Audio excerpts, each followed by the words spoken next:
એટલે મહાચિદાગત ઠામ ઠેકાણું નહીં, ચિદાભાસ ભ્રાંતિ ઠામ ઠેકાણું.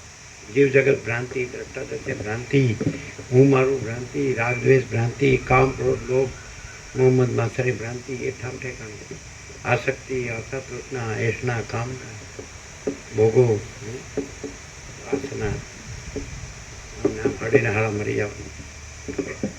શાંતિ મળે કોઈ લેતો નથી અને તોય અશાંતિને ઝંખે છે. એ કેટલી બધી મૂર્ખતા કહેવાય. ડિટર્મિનેશન કરે, નિશ્ચય કરે પણ નિશ્ચય દ્રઢ નથી હોતો એટલે ફરી જાય. નિશ્ચય કરે કે બસ હવે આમ જ શરીર છૂટવું જોઈએ, બરાબર, પણ દ્રઢ ન હોય એટલે બધું ફરી જાય.